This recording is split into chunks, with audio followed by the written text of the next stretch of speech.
আসসালামু আলাইকুম। এতে আমি একটা কড়াইতে তেল দিয়ে নিলাম। এখন পেঁয়াজ কুচি আর কাঁচামরিচ কুচি দিয়ে দেব।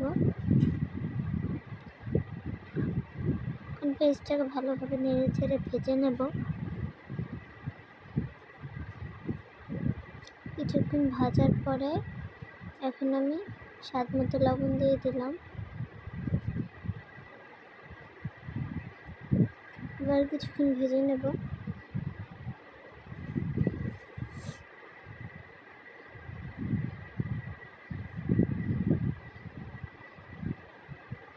এবার হলুদের গুঁড়া,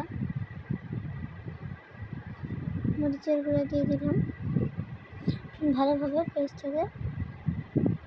মশলাটাকে একটু কষিয়ে নেব যাতে কাঁচা মশলা গন্ধ না থাকে।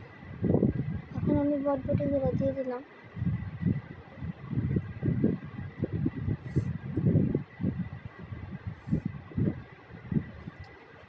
কিছুক্ষণ ভালোভাবে নেড়ে চেড়ে উল্টে পাল্টে দেবো, মশলাটা বটবটির সাথে ভালোভাবে লেগে যায়।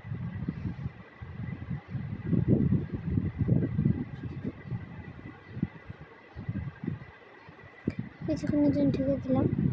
কিছুক্ষণ পরে ঢাকাটা উঠিয়ে দেখেছেন বটবটিটা পানি ছেড়ে দিয়েছে।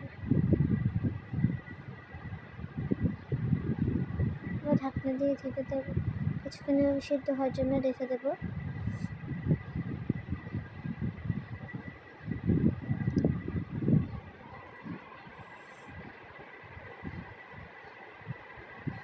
এখন আবার নেড়ে নেব ভালোভাবে।